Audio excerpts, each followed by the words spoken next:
What is up, ladies, gentlemen, and everyone else? Welcome to Intelligence Check episode 17. My name is Grim, and of course, I've got to my other side Conrad. Greetings.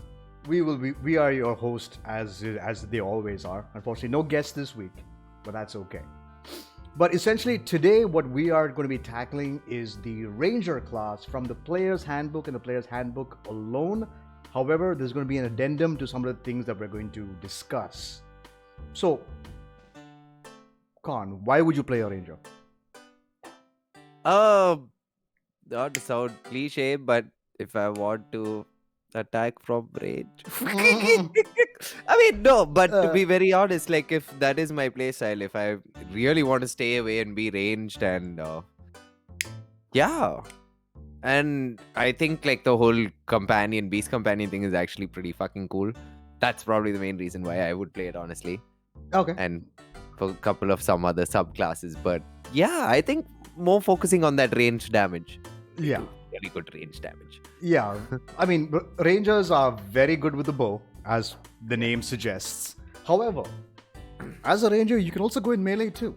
And the reason for Yes, that, we'll get to that in just a bit. So, right at the gate, if you guys remember the Druid, Rangers use pretty much the same magic as Druids. You have a Druidic focus. You are a half-caster, which means you have a limited amount of spell slots, but the spells that you use are mainly going to be buff spells or Hunter's Mark. Yeah. I mean, you're picking up Hunter's Mark, you're picking up Zephyr Strike, you're picking up what was it called? There was another one, Sting or something also. There was there's some one. Sting or something it's called, I think. Bee Sting, yeah. Bee That's Sting, what yeah. it's called. Yeah. So there's some pretty cool stuff, but mainly as a Ranger, you're getting either Zephyr Strike or you're getting Hunter's Mark, and that's all you're going to be using because those do a not metric fuck ton of damage, but it's a solid, guaranteed amount of damage per turn.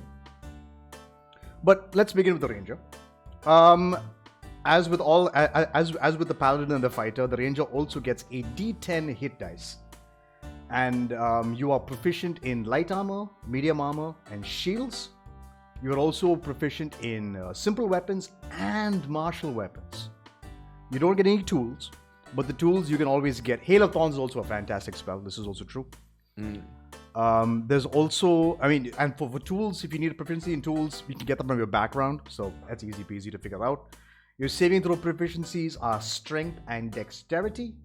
And you choose 3 skills to be proficient in from animal handling, athletics, insight, investigation, nature, perception, stealth, and survival, which is all pretty much on par for a Ranger. It's all very thematic. Yeah. And by default, you get to choose for armor sets. You can either wear scale mail or leather armor. You pick up 2 short swords or 2 simple melee weapons, or you get a Dungeoneer's pack or Explorer's pack, up to you what you want to choose, and a longbow and a quiver of 20 arrows. This is how you start off at level 1 in terms of equipment. Now, abilities. Now, these abilities, which there are 2 of them you get at level 1, which is called Favored Enemy and Natural Explorer. I will explain addendums to make these a little bit more viable for play, but rules as written, this is how it goes. So beginning at first level, this is for Favored Enemy, you have significant experience studying, tracking, hunting, or even talking to certain types of enemies. Choose a type of a favored enemy. So that could be aberrations, beasts, celestials, construct, dragons, elementals, fae, fiends, giants, monstrosities, oozes, plants, or undead. Now, to be clear, all those types, all those names I mentioned, those are actually literally the friggin' classification of all the monsters in D&D. Yeah, I was just going to say it. Yeah. Including the plants. Yeah, including plants. Alternatively, about that. Alternatively, you can select 2 races of humanoids instead, such as gnolls or orcs. Those are the given examples. You could even be humans. It could be elves. It could be Aasimar. It could be Dragonborn. Whatever you wish. You get to choose what your favorite enemy is. Now, when you read favorite enemy, you think, oh fuck yeah, that means I get to do even more damage to that motherfucker, right? No, you don't. You fucking don't. This is what favorite enemy gives you. You have advantage on survival checks to track your favorite enemies, as well as intelligence checks to recall information about them. So Arcana, History, nature checks, all of these use intelligence. Therefore, any intelligence check that requires you to understand a certain feature about a creature that's your favorite enemy, you have advantage on that. When you gain this feature, you also learn one language of your choice that is spoken by your favorite enemies, if they speak one at all. And then you also get to choose one additional favorite enemy at level 6 and 14 as well. So you could have a total of 3 favorite enemies or 4 favorite enemies. And okay, so here's the thing about favorite enemy. Okay, wait, I'll finish National Explorer as well. Just I can come back to this. So the second feature you get at level 1 is Natural Explorer. You are particularly familiar with one type of natural environment and are adept at traveling and surviving in such a region. Choose one type of favorite terrain: Arctic, coast, desert, forest, grassland, mountain, swamp, or the Underdark. When you make an intelligence or wisdom check related to your favorite terrain, your proficiency is doubled if you are using a skill that you are proficient in. While traveling for an hour or more in your favorite terrain, you gain the following benefits. Difficult terrain doesn't slow your group's travel. Useful. Your group can't become lost except by magical means. Also extremely useful. Yeah. When you are engaged in another activity while traveling, such as foraging, navigating, or tracking, you remain alert to danger. If you are traveling alone, you can move stealthily at a normal pace. For those of you not aware, when you are stealthing, you move at half your speed. So in this case, you get to move your full movement normally if you are traveling alone. When you forage, you find twice as much food as you normally would. Also quite useful. While tracking other creatures, you also learn their exact number, their sizes, and how long ago they passed through the area. All of this sounds amazing. National Explorer is actually a really useful skill to have. So especially if you're traveling and stuff, it's going to come really in handy. Super in handy. Now let me make some addendums to all of this. Here's the problem. If you choose the desert as your favorite terrain, like that's where you were born, that's where you grew up, so the desert is best that you know. You're in a forest. Natural Explorer becomes completely useless. Yeah. It's like, I'm in the forest. I know nothing of what's happening here. If I'm in the desert, I'm a fucking badass. But in the forest, I am about as useful as a wet paper towel. I would say work this out with your DM in the sense that you talk to him like, hey, should I pick a terrain? Rather, can I also be from a terrain where I know we're going to be spending a lot of time off just because I'm playing this and it's got this, and I'm sure you can work something out. Yeah. So that you don't gimp yourself. Yeah. You could even pick sorry for butting it. Yeah, go. You could even pick forest, but you never know. You might be on just constant snowy mountain trails, right? And forest is not going to favor you there anymore. Yep. So I'd say work that out with your DM if you're playing a hunter, a ranger. Work that out just for these, these two things. Yeah, I mean, one of the things that Steve's implemented into our games is the fact that to help rangers be more effective, should you get to a new terrain, after a long rest, you can change your favorite terrain. There you go. But then, I mean, you don't instantly know everything. But at least to an extent. Exactly. So the moment you start traveling, you start getting these features again. Yeah. So it's a good way for rangers to not feel useless in a terrain that they're not favored in. Yeah, and these are two features, co-features, and it's sad that they're a little sad. Yeah, and same thing with favorite enemy. After a long rest, if you find a new enemy that you fucking hate or you really want to kill, after a long rest, change your favorite enemy. The only thing is, I'd say you will not get the language proficiency. I would deny that if you can change it. But otherwise, these are things that you can do for a ranger, which can make them a little bit more versatile as to how they're going to be used in the game. So I know. Okay, I want to be clear about something. When the Player's Handbook, this first book, came out, the ranger is, without question, the weakest class in the game compared to the others in the Player's Handbook. Like, you had no reason to pick up a ranger. You're better off picking up a fighter with a bow, honestly. You would do a lot more. Like, just go Battle Master Fighter with even a bow. a rogue with a crossbow or something. Exactly. A rogue will do so much better than you could ever do. Like an arcane trickster rogue will put a fucking this dude to shame. A ranger to shame. But that said, though, with the new books that have come out, Ranger's stock has gone through the fucking roof. But anyway, so these are the first level features you get as a ranger. Ask your, like Con mentioned, talk to your DM, see if you are able to change these up as the game progresses. Because the last thing you want to be is like, I hate giants. And the entire campaign you're in doesn't have a single fucking giant in it. It's like, well, shit. That sucks. Yeah. So it's one of those things. Talk to your DM, and if he allows you to change up your favorite enemy, by all means, make it better. Rules as written, Rangers are a little but with a bit of tweaking, they are quite impressive actually. The workaround which you said Steve has given is a very nice way to work that out. It's a very good workaround. I very love it. nice way to work around. It gives you reason to play a Ranger and make use of your first level features. Because the thing is, like, see, most people forget this National Explorer part, like the benefits. People tend to forget that shit. Yeah. Like, difficult terrain no longer slows down your enemy. So if you are good in the mountains and it's snowing, doesn't matter. Snow and mountains. Doesn't matter. Yeah. Your group is chill. Yeah. It's not expired. You're already part of the group. Therefore, you can't join. That's why it looks like it's expired. The link is actually a permanent link. Anyone can use it. But if you're already a member, then you can't click on it again. So here's the thing. So, like, you're always alert to danger. If you're traveling alone, you move stealthy at a normal pace. When you forage, now foraging doesn't become a problem later because clerics create food and water, so you no longer need to worry about food.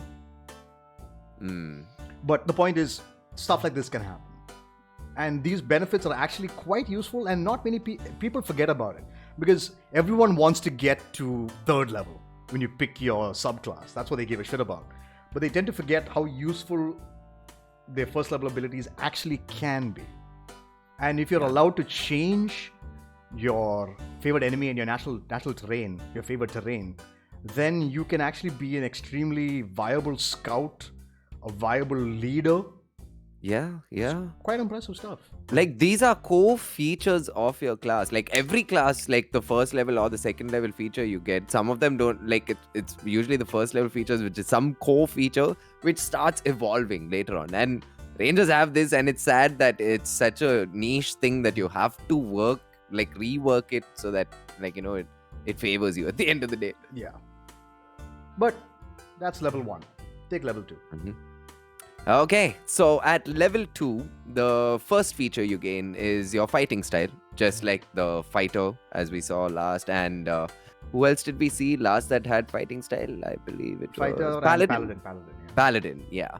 So at 2nd level, you adopt a particular fighting style as your specialty. So you can choose from one of the following options. And you can't take a fighting style option more than once, even if you later get to choose again. So the styles you get to choose from are, the first one is archery. You gain a +2 bonus to attack rolls you make with ranged weapons. Well, you're obviously going to be taking this. Yeah, so use a bow, use a crossbow, pick up archery. Yeah. Second one is defense. While you are wearing armor, you gain a +1 bonus to AC. Sure. Yeah. Dueling. If you're being a frontline fighter, like if you want to go melee, you could go melee. Yeah. And then dueling. When you are wielding a melee weapon in one hand and no other weapons, you gain a +2 bonus to damage rolls with that weapon. Yeah, sword and shield. Go for it. Yeah. And then you get 2 weapons fighting, the last fighting style you can choose. When you engage in 2 weapons fighting, you can add your ability modifier to the damage of the second attack. So for those of you not aware, if you have 2 weapons in hand, you get to attack with your main hand. That's a normal attack, and as a bonus action, you can choose to slash again, but you won't get your ability modifier to that attack. So if you're going, I'm assuming most people are going to go dex-based rangers. If you want to go strength-based ranger, you can. As someone calls it, the stranger, strength ranger. Wow. Yeah, that's Morgan for you. But yeah, so you can actually add your strength modifier to your second attack.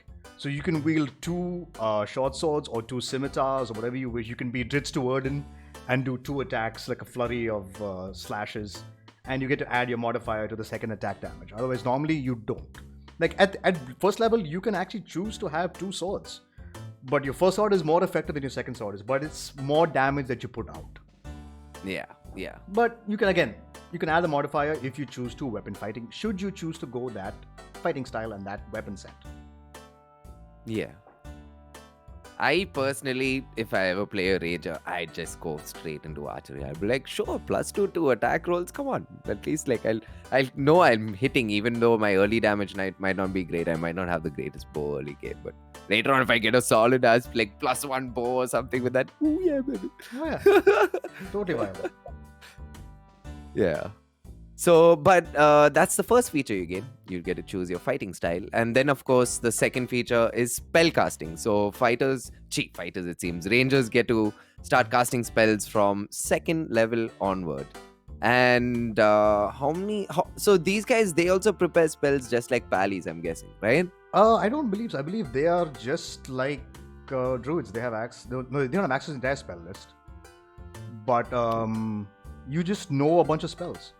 So at first level, you know 2 spells. There you go. You know 2 first level spells from your choice from the ranger spell list. And the spells known column of the ranger table shows when you learn more ranger spells of your choice. Yeah, Each of these spells must be of a level for which you have spell slots. Yeah. So, and the cool thing is every time you level up, you gain 1 new spell slot and 1 new spell known, which is pretty neat. So how often do they? So every time they level up as usual, right? It's not different. I'm just going through the table. Yeah, for looks of it, that's pretty much it. Yeah. You do as you keep. That's awesome. So every level except for, I think, where does it stop increasing sporadically? It's pretty much the same. Pretty much all the way through. Yeah. So by 20th level, you know level 11 spells. Yep. Pretty cool. Cool. And like most half-casters, the max thing you get is 5th level spells. Yeah. And your spell casting ability for rangers is your wisdom. Yeah. Now, like the paladin, you're not building damage-based spells. You're building buff spells. Yeah. Apart from Hunter's Mark. Because utility all the way. I mean, they get cool things like entangle and stuff also, I think, right? I think only they and druids get access to that sort of spell. But again, entangle's based on wisdom. It's based on a saving throw, right? And saving throw. If you're not boosting your wisdom, not really worth it. It's not point. Yeah. Again, it's 100% up to you how you're going to spec out your character. Like if you're going to build traps, like for example, using trap-based spells like entangle, all that kind of stuff, it might be worth boosting your wisdom.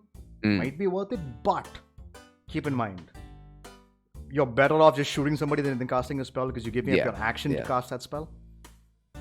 So the normal thing that rangers will do, they would use their bonus action, cast Hunter's Mark on their enemy, and then shoot them. And smack. Yeah, because again, for those of you not aware, Hunter's Mark, it does 1d6 every time you hit them.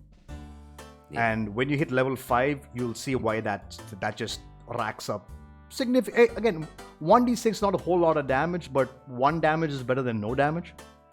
True. So Hunter's Mark can be quite useful. But yeah, that's what they get. They are half casters. That's their second. Anything else for second level feature apart from that? That's it. That's the end of second level features. Yeah. Then we hit third level, the Ranger archetype. In the player's handbook, there are 2. As per usual, we'll go to entire base class first. Then we'll come back to the subclasses. Yeah. So you choose your subclass at third level, and in this case, in the player's handbook, you have the Hunter or the Beastmaster. But yeah, and those they give you features at third level, 7th, 11th, and 15th level. Those are basically what you get from the class. And then also at third level, you gain Primeval Awareness. Beginning at third level, you can use your action and expend 1 Ranger spell slot to focus your awareness on a region around you. For 1 minute per the level of the spell slot you expired, you can sense of the following creatures that are present within you for 1 mile, or 6 miles if you're in your favorite terrain, which are the different aberrations, celestials, dragons, elementals, fae, fiends, and undead. So the extraplanar creatures, essentially, is what you can find. Could be handy, but no one ever uses this because it's a spell slot. Yeah. And if you're not in a campaign that has these various creatures, I mean, cool. I know there's a dragon 6 miles away. Yay. Ooh. No, fuck off. No, it's dumb. It's not. It's a throwaway ability that no one ever uses. Like sometimes someone will go, "Oh shit, I have this ability. Spell slot used. I know there's that guy there." We're like, cool. You know. And wait. So let me just make sure this is correct. You can sense whether the following creatures are present. Not where exactly they are. If they are present. There is a dragon within a mile of us. Great. Which direction? I don't know. Is it above us, below us, underground? No, I don't it's there. I know it's there. This ability needs a bit tweaking. Again, the Ranger needs so many tweaks. It's so sad. Yeah. Not a great feature. It's not bad. But you're never going to use it. Pretty damn sure. Yeah. But yeah, and then level 4, as per usual, you gain your ability score improvements. So 4th, 8th, 12th, 16th, and 19th, you get to increase your ability scores. Or, which I keep forgetting to mention to other people, you can pick feats instead. Remember that. You can pick feats instead of an ASI. If your ability scores are already where they need to be and that's all you want from them, pick up a feature. For Rangers, I would heavily recommend Crossbow Expert and Sharpshooter. Because those are just broken on a Ranger. Like, Rangers do a metric fuck ton. Even though their features are not great, what they can do with feats is stupid. Their in-hand damage just keeps racking up. Yeah, you do a metric fuck ton of damage. Like, you get yourself a good bow itself and you're like, whoo. Yeah.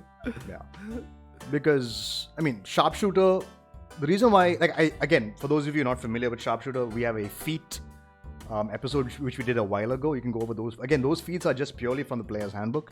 We haven't touched on the other books yet. So once again, we will, trust me, we will go through all the feats and all the other good stuff. So how Sharpshooter works is you take a -5 to your attack roll, which is offset if you have advantage and you've got the archery fighting style. And you get to add +10 to the damage that you do. Flat +10 damage. Which at 4th level is a lot of damage. If you have advantage and archery fighting style. It's pretty good. And also, you can hit the max range of your weapon. So a longbow, if I'm not mistaken, its max range is 600 feet? No, 300 feet. 300 feet. So you can hit a target 300 feet away with no disadvantage. Jesus. Yeah. That you are hitting shit, you are sniping motherfuckers. And if you have a crossbow, that becomes, I think that's 280, I believe. Actually, no, the heavy crossbow, I'm not 100% sure. But depending on that, like a heavy crossbow, and if you have crossbow expert, you get to make 2 shots with sharpshooter. Shoot, and then because of 5th level extra attack, shoot. Shoot again. Bonus action, shoot again. 3 attacks per turn with sharpshooter at something 300 feet away. Oh, And man, there are Dude. some subclasses now which just rack up that damage you do with your bow, which are insane. Oh, yeah. Oh, yeah. They can make a DM get down to his knees and just beg that player, okay, stop hitting my creatures, okay? Dude, So I get it. so Akira, okay, so I'll talk about it anyway because we're discussing it right now. So Shiv has a kobold Gloomstalker Ranger Druid. Yeah. We You took telling me on about a we took on a young dragon. Shiv on his turn, because he's a Gloomstalker, he gets 3 attacks on his turn, and because we're 5th level, he gets 4 attacks. Wow. Jesus. So first turn initiative, Gloomstalkers gain that extra 1 hit, and he put Zephyr Strike on himself, so he has advantage on all of his attacks. Where in the Underdark, he's a Gloomstalker, he is permanently invisible. And he did like 60 damage on his turn. On his first turn. That dragon died in 2 rounds. Wow. I also Yeah, crit. because I also only crit on my firebolt as well. So it fucking. We destroyed that young dragon. That thing didn't have a chance. Even Steve's like, huh. Yeah. Okay. And of course, Morgan's a barbarian with great weapon master, so he's doing even more fucking damage. All in all, we just destroyed that fucking dragon. It was unfair. But yeah, rangers do a lot of damage. Like I said, 5th level extra attack, so you can just keep hitting and hunter's mark and just rack up the damage. Take the next 2, dude. Okay. And then at 8th level, you get Lands Stride. So starting at 8th level, moving through non-magical difficult terrain costs you no extra movement. You can also pass through non-magical plants without being slowed by them and without taking damage from them if they have thorns, spines, or a similar hazard.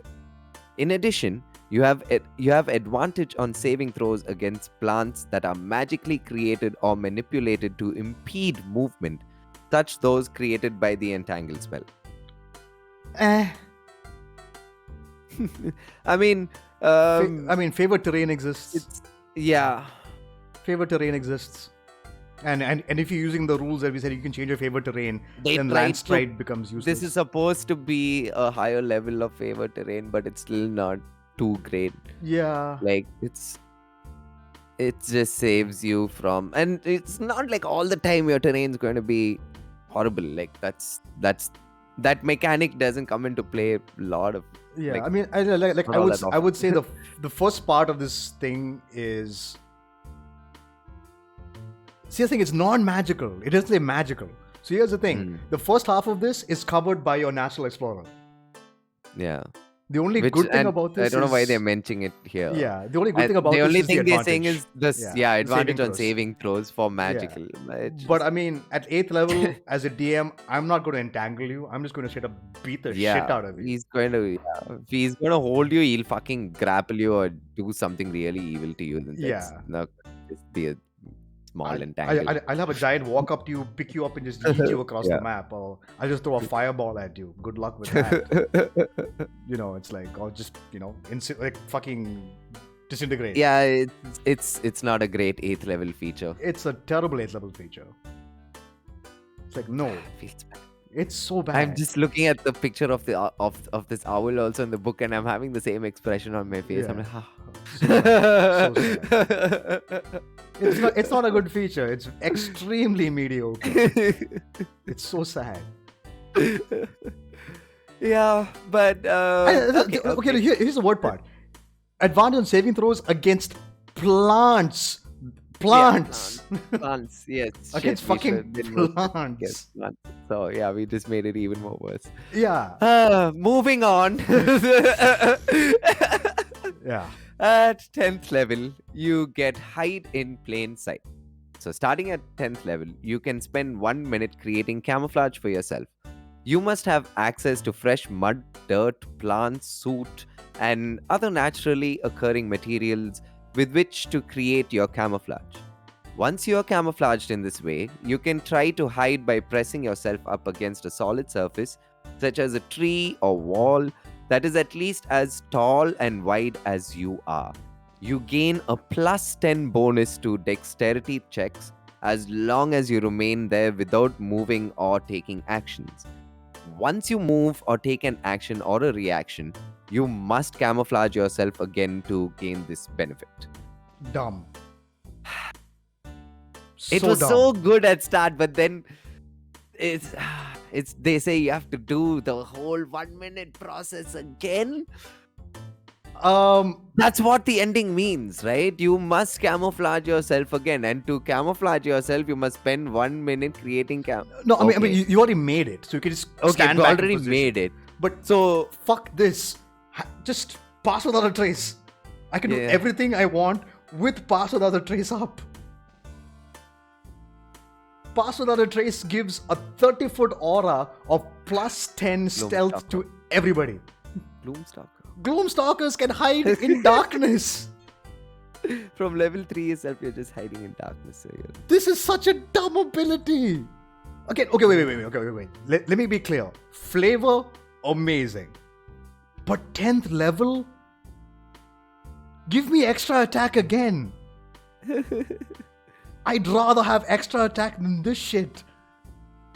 I'd rather just use have extra attack with sharpshooter and just use pass without a trace and shoot a motherfucker. Man, this is just for stealth checks. Like, it's so sad. Oh, here's the next one. 14th level. It's called Vanish. You can use a hide action as a bonus. You can basically do what a rogue does What a at rogue level does. at level 2. General, yeah. You can do what a rogue does at level 2. What? Why? No! Fuck off! So dumb! So fucking dumb. Vanish. No! Then you gain, at level 18, you gain feral senses. At 18th level, you gain pre-natural senses that help you fight creatures you can't see. When you attack a creature you can't see, your inability to see it doesn't impose disadvantage on your roll against it. You're also aware of the location of invisible creature within 30 feet of you. That could be interesting. You get to see invisible creatures around you. Provided the creature isn't hidden from you, you aren't... Okay, so if they stealth, then I can't see them anymore. What? No! Dumb! Fuck off! See, even if it's a nice thing, it's level 18. I don't want something like that, dude. Yeah. Okay, again, we mention this every episode. You are never, unless you're playing a one-shot, you are never getting level 18. 14, maybe. 15, maybe. But you are never getting higher than that in any given campaign. Either you're going to die or the campaign's over. So, most of what you want, let's say 10th level is, let's say universally speaking, from a general perspective, 10th level is the max you're going to be. As a ranger, your base features, are extremely mediocre. Yeah. Like 8th level, garbage. 10th level, garbage. 3rd level, apart from your fucking subclass, garbage. No! So bad. And then finally, 20th level, you become an unparalleled hunter of your enemies. Once on each of your turns, you can add your wisdom modifier to attack roll or the damage roll of an attack you make against one of your favored enemies. It has to be a favored enemy. I was waiting for you to come to that part to feel upset. If it's not your favorite enemy, then you don't get jack shit. This thing is useless if the target you're attacking is not your favorite enemy. Okay, fuck it. Damn. So rules as written, this is garbage. I'd say work something with your DM if you're like. Anyway, Yeah. don't worry. The subclasses make up for it. At least Yeah. the good subclasses make up for it. Like I said, when we hit Xanathars and Tashas, you'll see how Rangers just exponentially get better. But yeah, anyway, whatever, fuck it. Let's now we can jump to the 2 subclasses which you have available to you as a ranger in the player's handbook. First, we'll begin with the hunter. So, at 3rd level, when you choose this archetype, you gain 3 features. Sorry, you gain 1 of 3 features. You can choose whatever you wish. The first feature is Colossus Slayer. Your tenacity can wear down the most potent foes. When you hit a creature with a weapon attack, and the creature takes an extra 1d8 damage if it's below its hit point maximum. So technically speaking, at level 5, Colossus Slayer becomes good.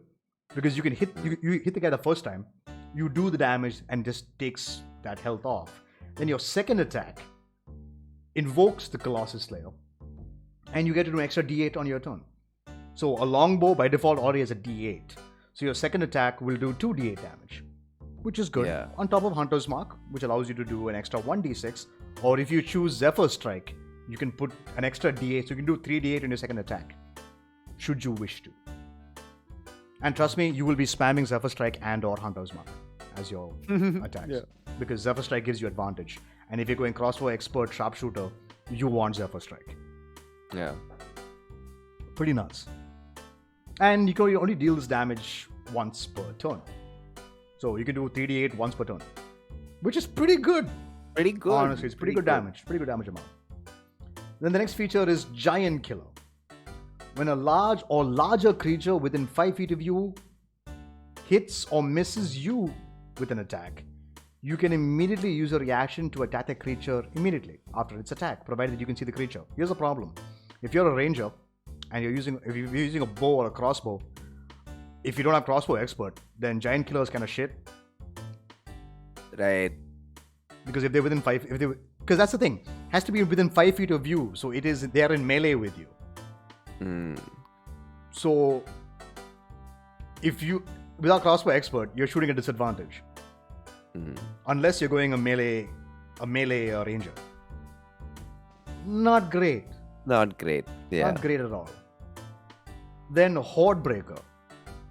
Once on each of your turns, when you make a weapon attack, you can make another attack with the same weapon against a different against a different creature that is within 5 feet of the original target and within range of your weapon.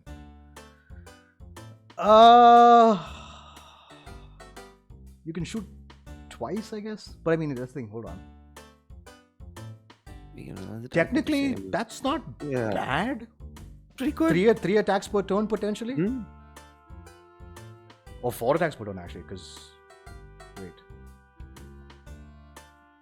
Once on each. No, I mean it would be this is at what level? This is at 3rd level. So 3rd level, yeah, so 2 attacks. It will be 1 attack on the original creature and 1 extra attack on this guy.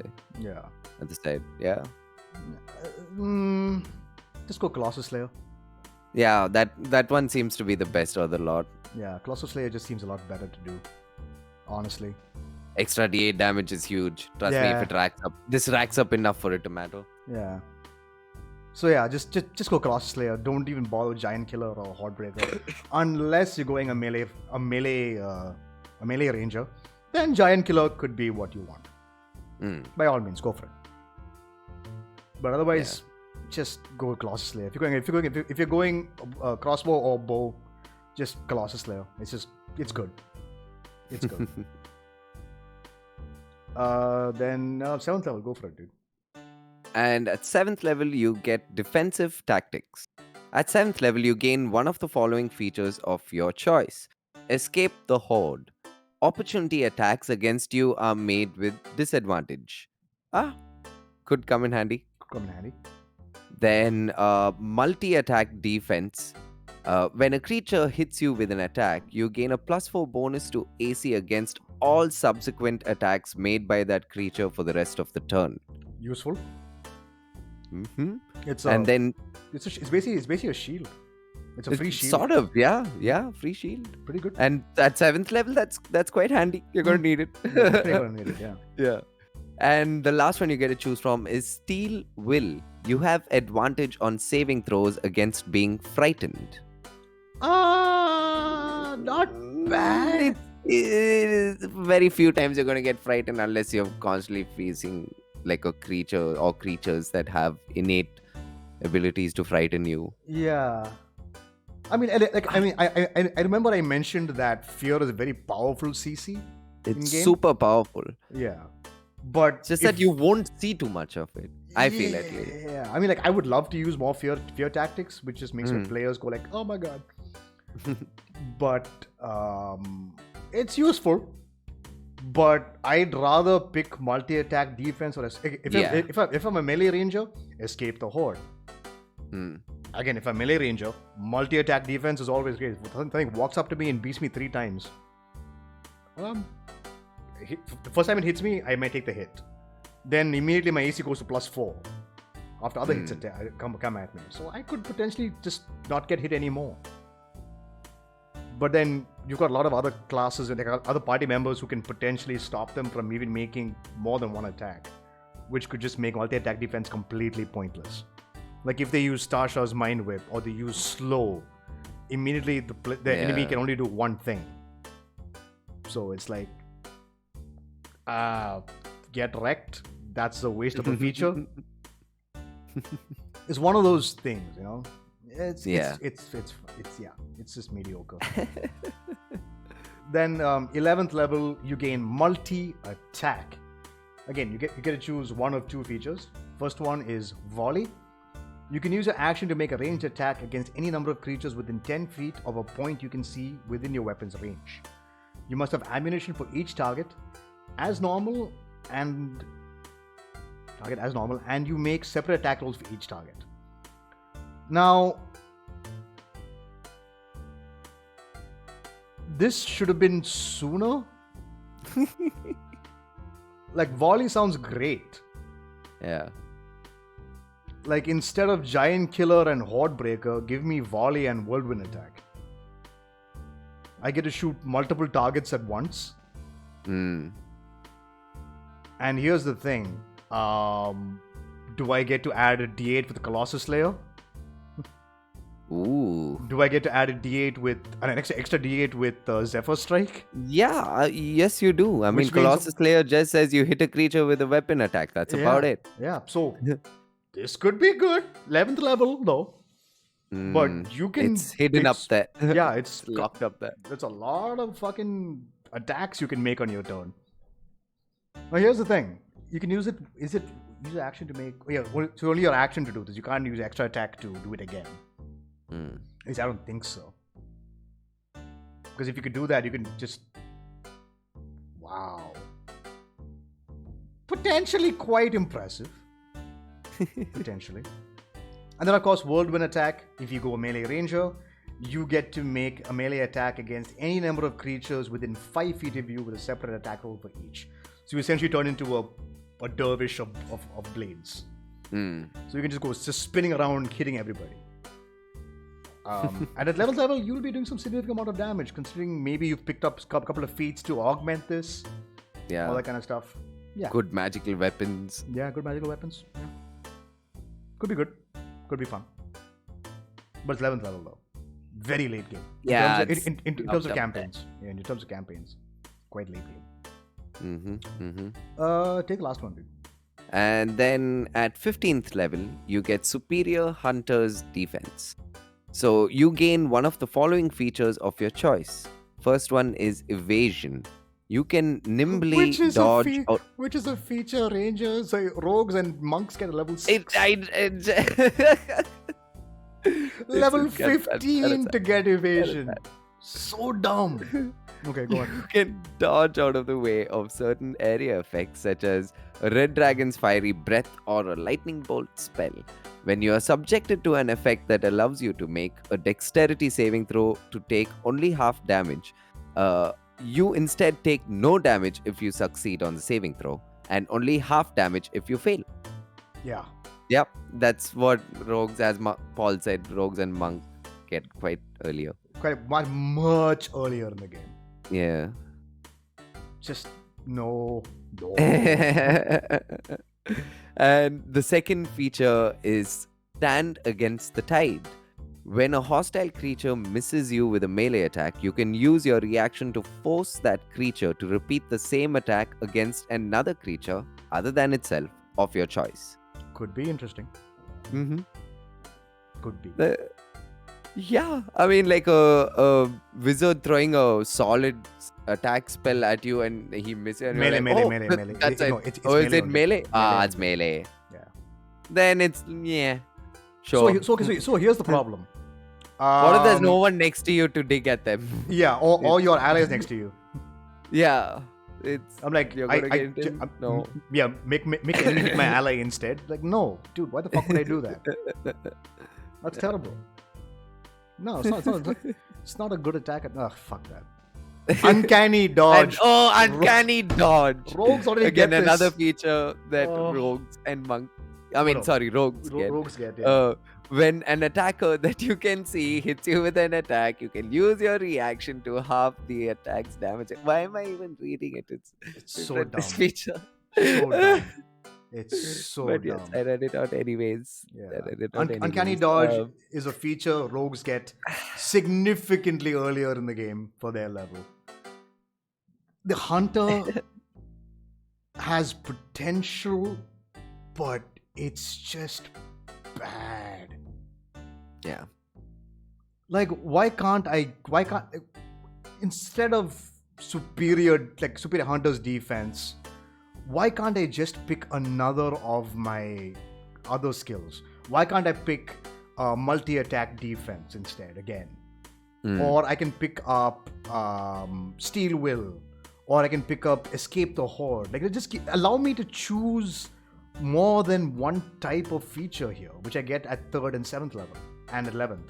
Let me mix it up. Let me create something that's viable, as opposed to choosing one at each level and just going, well, shit, I done fucked up. It's just, let me change it up. Give me more versatility, which the hunter, again, rules as written, the hunter is extremely mediocre. Yeah. Extremely mediocre. It's a sag. It is super sag. It is very sag. It's just, no, don't play a hunter. Okay, let me be clear. You will still do a lot of damage. You will do damage. I'm not saying this class is useless. No. Far from it. Rangers are easily one of the most useful classes in the game. They do a metric fuck ton of damage. It's just that in the player's handbook, there is not much to augment that damage. Yeah, this is the first. This is version 1.0. Yeah. Of the Ranger, and all the other books that came out much later, which brought out different subclasses for all these classes, they buffed a lot for the Ranger. Yeah, the Ranger just so like when we hit Xanathars, you'll see Gloomstalker. Oof. But yeah, that's the hunter. If you want to play it. You'll still do work. You'll still do damage. You'll hit hard. You'll definitely hit hard. Again, like Rangers will always hit hard, regardless. It's just the features you get don't really help you do more. That's the unfortunate part. Yeah. Then we come to the Beastmaster. Now, I'm going to talk about the first feature, and then I am going to go to Tasha's, where they reworked the Beastmaster to make it actually good. Oh yeah. So here we go. So when you choose a Beastmaster, you get to make a animal companion or a beast friend. So at 3rd level, you gain a beast companion that accompanies you on your journey and is trained to fight alongside you. Choose a beast that is no larger than medium and has a challenge rating of 1/4 or lower. That is the shitty part. Add your proficiency bonus to the beast's AC, attack rolls, and damage rolls, as well as any saving throw skills it is proficient in. Now, if you look at the beast menu in terms of 1/4 CR, not great. Not great. Not great at all. It's kind of sad. But as hit point maximum is equal its normal, or 4 times your ranger level, whichever is higher. You get to pick whichever thing. The beast obeys your commands as best as it can. It takes its turn on your initiative, though it doesn't take an action unless you command it to. On your turn, you can verbally command the beast to where to move, and you can use your action to verbally command it to take the... See, this is the worst part. You have to give up your action. You have to give up your fucking action to make your beast attack.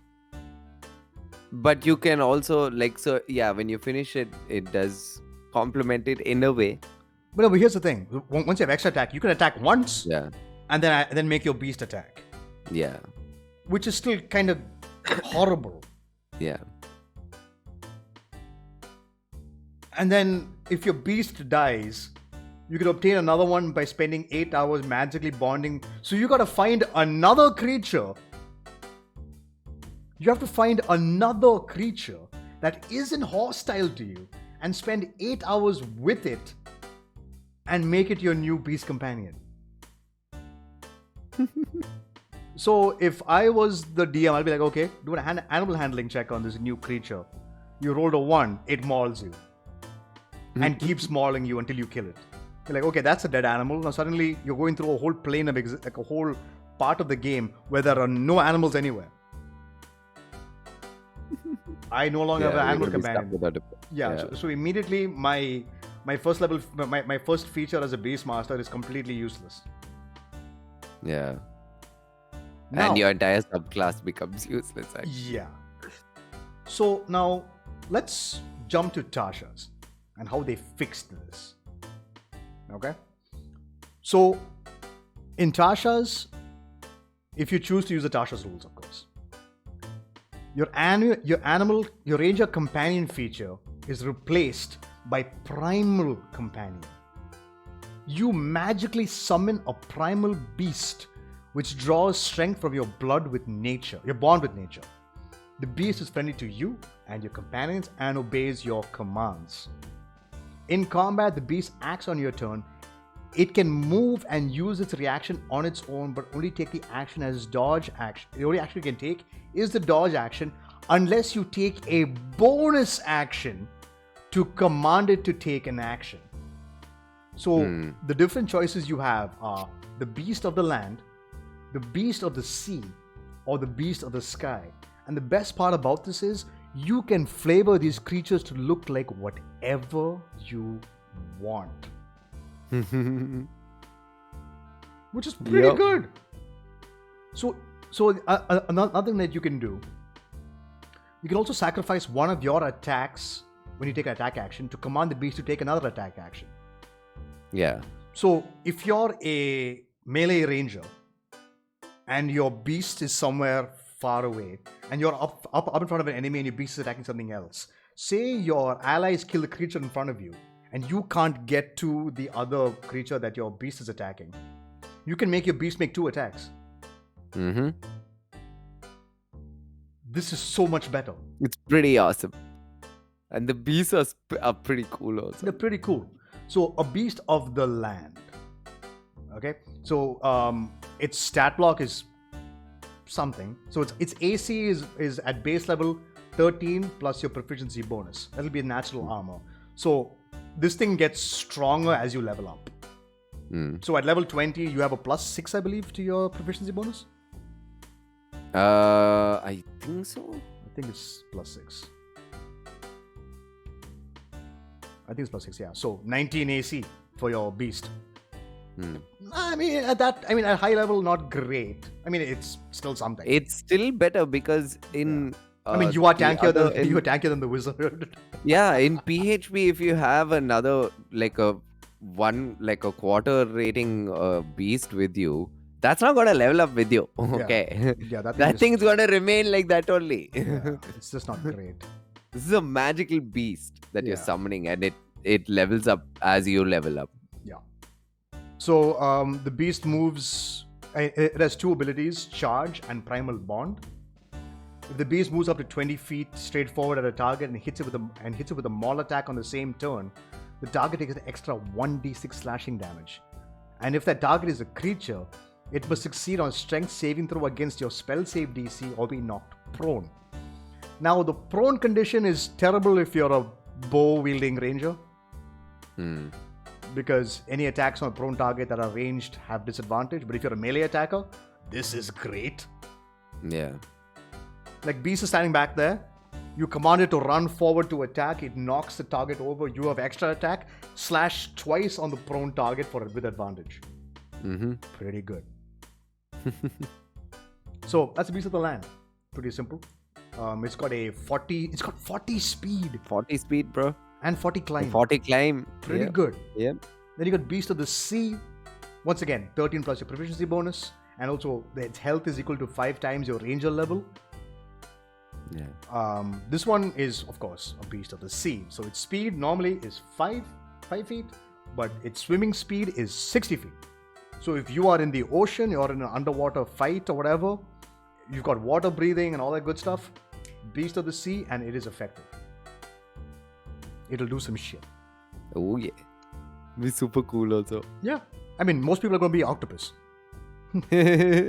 or fish or something, whatever. I'll get a seahorse, bro. Yeah. Go for it, dude. Melee weapon attack. Yeah. Seahorse right away. Yeah, 1d6 plus 2 plus your proficiency bonus. Yeah, it does quite a bit of stuff. And the best part is because it's a binding strike, it can grapple things. If it hits, so basically, if you have an octopus, you hit a creature, it binds around the creature, and it can still keep attacking. And the creature it's attacking can't escape unless it uses its action to break free from the binding. Ooh. It's kind of nuts. Keep a target still. Then lastly, you have so again, beast of sea and the beast of land are both medium creatures, and then the beast of sky, which is always a small beast. So you would pick an eagle or a raven or a hawk or something like that. Yeah. A bee if you want. I don't know, up to you. Bee like to be awesome. It'll be fun. Yes. Yeah. A bee. It'll be pretty cute. And it gets a feature flyby, which means it can fly past creatures and not provoke opportunity attacks. So pretty good. It can go in, sting somebody or bite somebody and then just fly away.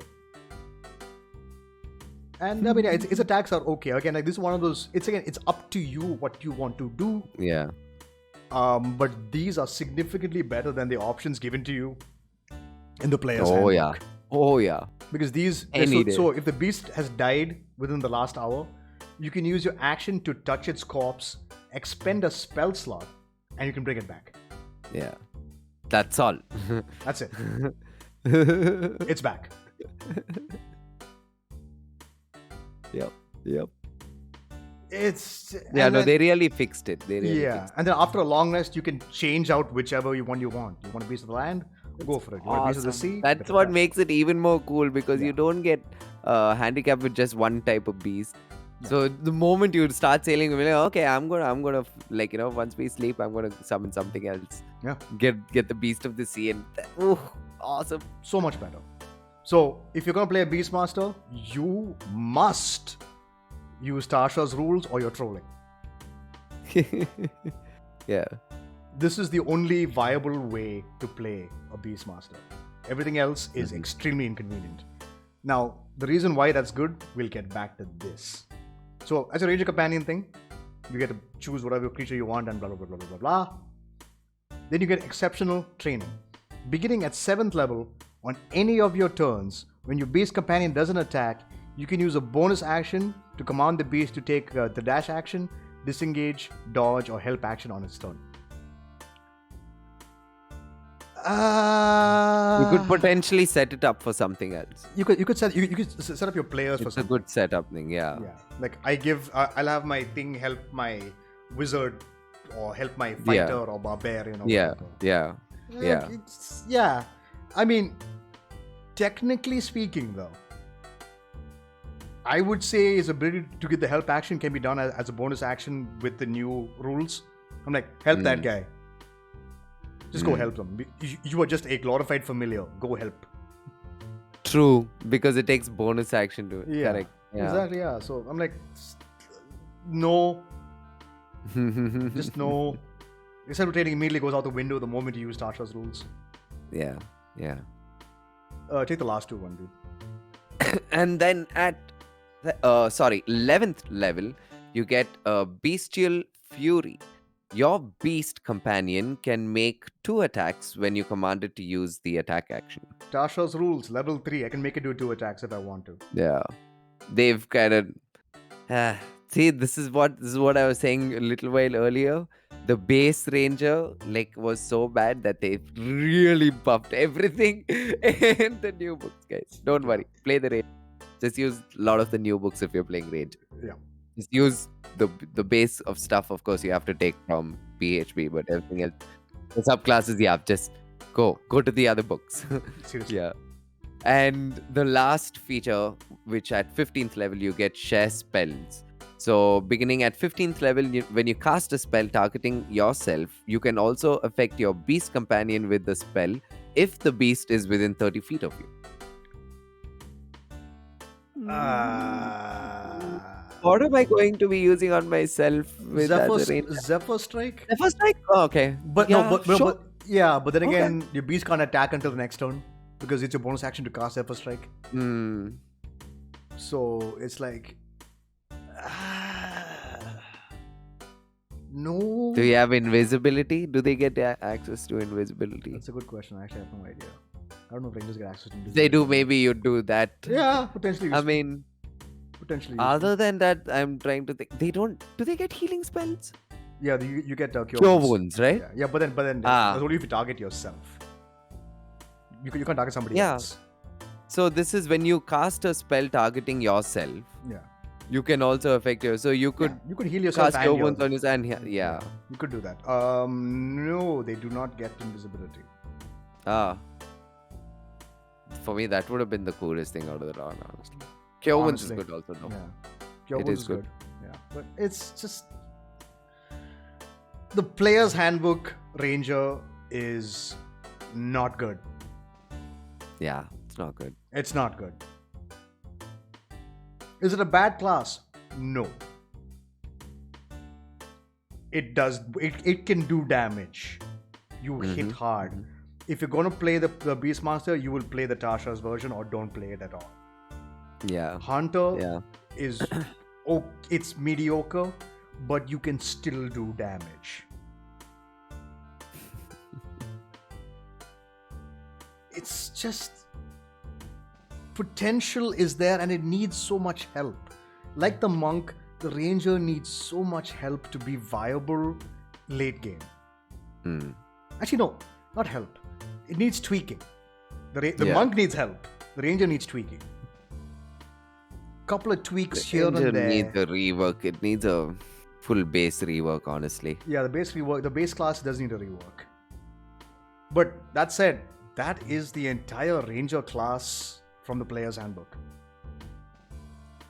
Don't play any of these classes if you're going to be a ranger. Again, I'm not saying don't. I want to be clear. I am talking purely from a mechanical perspective. I am not saying they are not viable to be played otherwise. There could be some great role play you can do with a hunter. So, if you're playing Storm King's Thunder, you hate giants. This works out as a great fucking roleplay class for you. And you'll end up knowing giant also, so you can speak it. Yeah, you can learn the giant language. You can favor terrain of whatever you wish, the mountains or whatever. So it's always again, tweaking. In the right campaign, Hunter can be good. The Beastmaster though, I'd rather you play the Drake Warden. Ooh, that's actually a nice class. Yeah. We'll get to the Drake Warden later. Way more flavorful also, honestly. Yeah. And it does a lot more. The Drake Warden does a lot more than a Beastmaster could ever do. Even with Tasha's rules, the Drake Warden, I believe, is significantly, not significantly superior, but it is superior. Yeah. Like I was saying, as a ranger, you will still do damage. You will still do a lot of damage with Zephyr Strike, Hunter's Mark, extra attack, all this stuff. You can do a lot of damage on your turn. You are still a viable damage dealer that scales well into the late game. But as per usual, do not expect to hit tier 4. Tier 3 maybe, but tier 4 you will never hit it in a normal campaign unless it's a homebrew. And even then, the likelihood of you doing all of that still very difficult. So you want a class that has good front end features. Like the moment you pick the subclass, what does it give me, and is it good? Like most people, like a ranger, I hate to again. I know we bashed on multiclassing before, but ranger is actually a very good class to multiclass with. Like I would highly recommend going ranger druid, or ranger rogue, or ranger fighter. Actually, ranger fighter, you can go a hunter with battle master fighter and use a bow, and you will do so much work. So much fucking work with your battle maneuvers, Colossus Slayer, and either Hunter's Mark or Zephyr Strike, and you are doing some amazing amount of damage. The Ranger is one of the few classes I would tell anybody, you are more than welcome to multiclass to be more effective. Yeah. 100%. Like some people, we'll get to that, maybe get to the Gloomstalker. That'll be a little later. But essentially, this is what you get as a ranger, and you can still do damage. It's just that the subclasses are given to you in the player's handbook. Literally, the entire arc, both subclasses fit on one page in the player's handbook. Yeah. That's all. That's sad. It's just one page. It's so sad. It's so bad. Not bad. Mediocre. Actually, the Beastmaster is garbage. But the Hunter is just mediocre. But that's anything else you want to add to the Ranger Con? Because we're done with the players. We're done. I mean, I don't think there's anything more to talk about at least on this base class of the Ranger. Yeah. I mean, just get a shit ton of feats. Yeah, or sit with your DM and just homebrew the entire Ranger also. Just taking base mechanics from this and reflavor and rework a lot of the features you get. Sure, make it worthwhile playing it, honestly, is what we're saying. Yeah. Because a lot of people, you will get excited to play it, but sometimes you might feel like you're not getting as good features or rewarding features at higher levels compared to some other people in your party who probably are playing maybe a druid or even a barbarian gets barbarian stack up actually, so they have a good balance in Rise to their features. Even they get such good stuff at higher levels. Honestly, if you want to play a bow wielding guy, just build a battle master fighter. You will do so much better. Also. You will do so much better. But remember, there are also these subclasses in the other books which we keep going on saying which hold up the Ranger. So what I was saying, what I was just talking about now, was the base Ranger. Rework it also if you can. If you and your DM can put in the time, rework it. Just take the base class from this and just reflavor a lot of the things. For example, before Xanathars came out, I'm not sure if it's before or after Xanathars came out. Basically, there is a PDF called the Alternate Ranger. Right. Which is a complete homebrew Ranger class. It's essentially the same Ranger class. They just homebrewed it and they've changed how the features work. And some of the stuff in that is super good. If your DM is okay with you using the Alternate Ranger as a base class, then by all means play the Ranger. Because the Alternate Ranger just makes it so much better. A lot of your features as a base Ranger become extremely useful. There's even one called Close Combat Archery as a fighting style, which means you still get a +2 and you no longer have disadvantage in melee. Wow. So you could be like Legolas, right in the middle of the fight and shooting people. Yeah, with no disadvantage. So there's so many resources out there where people have just reworked the Ranger. Ask your DM if you can use said rework and go for it. Have fun with it. When we get to Tasha's, there are a few more things that have been added to the Ranger class apart from the subclasses, and a couple of new spells as well. So when we get to those, you will see how much more viable. And once we hit Xanathars, once we hit the Gloomstalker, which is without question the best Ranger subclass in the game, And It's that and the Drake Warden immediately is just Rangers become so good. But yeah. rules as written, Player's Handbook Rangers, garbage. I am sorry. It is what it is. Rules Yeah. as written, garbage. Tweak it, can be better. For sure. For sure. But yeah, a bit of a much shorter episode than normal. Because again, two subclasses and not much to talk about, to be fair. But once again, do not feel like you shouldn't play one. Play it. They're good. Mm. They do damage. You want damage? Rangers are good. They're very good at it. Don't Yeah. build the Beastmaster unless using Tasha's rules. Play the Hunter. Tweak your favorite terrain and your favorite enemy, and you can actually have a good time. You can have fun with it. Your in-hand damage is just gonna be crazy. Yeah, As you it do, gets wacky. you do a lot of damage. You can be a great sword wielding ranger if you want. Go full strength and just cleave a motherfucker. Have fun. But yeah, that's pretty much the ranger. Anything else you want to talk about before we finish this episode? No, I think that's it. Okay. Well then, guys, that will be the end of today's episode. Again, shorter one, much shorter one actually, and not very exciting either. And I do apologize because again, we're reading it as rules as written. Again, remember the point of these episodes is for us to break down the classes for anyone who might be interested in trying these classes. We want to make sure that you have the best information available to you so that you know that, okay, this is what I can do, this is how I can do it, and that's the important part. We're not here to educate, we're here to let you know what each class is capable of and potential playstyle options that you can go with. What we say is not the hard and fast rule. Yeah. We will comment on them. Yeah, 100%. Because some of the features are kind of garbage if you read them out. Yeah. Like on paper, that sounds... Wait, what is that? Oh, other classes get this much sooner than I do? Oh, shit. I should probably just play a rogue instead. You know what I mean? Mm. Like rogues get fucking sneak attack, which is broken. Speaking of rogues, that's the next class we're going to talk about. Next class, yes. Oh, fuck. But yeah, no, it's just, yeah. So, okay, so just to reiterate the one point, once we finish the base classes and the subclasses in the player's handbook, we will no longer be referring to the base class. Because then, after this, now we can just you can just shoot through the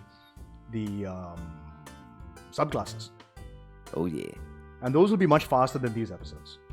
We can just talk about stuff. And we might club a couple of classes in together at the same time, depending on time. Oh, I'm pretty sure when we're going into the other books, I think that'll be the case. Yeah, I mean, like, we might just mix up, like, if for all the classes, we can just club together Tasha's and Xanathar's, most likely. So, yeah, Rangers, they're okay. But once you get the other books, they're much better. Yeah. Either way, thank you guys all so much for watching today's episode. As per usual, you can hit us up on our socials, which are available on the image you see before you, at House of Grim for me, at cornerboy_24 for him. Both of us are on Instagram. You can message us there. You can follow me here on Twitch, twitch.tv/House of Grim. I am streaming on a daily basis, and I stream my D&D games every Saturday. In fact, tomorrow, hopefully we're going to be playing both our games. Yeah, man. Hopefully. Well, at least Saturday, we know we're playing evening game, right? For sure. I hope so. Prissy hasn't confirmed or said no. She said most likely. She hasn't said yes, a hard yes yet. But if it is, then my game's going to be happening at 7 p.m. GMT plus 5:30. Come join. Conrad's going to have a bit of a moment with his character because an emotional situation just happened. Then again, if you're playing Khan's game, that'll be at 3 p.m. GMT plus 5:30, where he's going to be the dungeon master. I'll be a player and I'll be streaming that game. And then after that, at 12:30, half past midnight, is my other game, which I also stream. So if you wish to observe that game, you may as well. That's where DM Steve is the DM and I'm a player in that one. And you can always tune into Conrad's Twitch stream, which is Connorboy24. So twitch.tv/Connorboy24.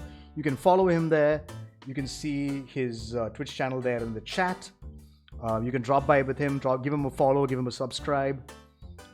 Help us both out with our streams. And come watch us play a multitude of different other games. And of course, the art you see before you is done by our lovely Priscilla Dillon, who we were just talking about. Hit her up at Prissy Dilly on Instagram for any artwork that you wish. She has a varying style that she loves to do. And hit her up for any artwork you have. Also, I keep forgetting to do this for Khan. Khan is a musician. If you have music you want done, any music, be it for any song you're writing or for a game of D&D or anything else, message him about music. You guys can discuss whatever needs to be discussed and make it happen. Ooh, yeah. But that's going to be it from both of us for this week. Next week, we're probably going to hit up the Rogue, maybe. Or we'll do something else. I think let's just do the road. We'll make up for today's episode. Yeah, we'll make up for today's episode, yeah. But so, thank you guys all so much for watching. And we'll catch you guys next week. So from us to all of you, till then, roll for initiative, and we'll see you then. Peace out.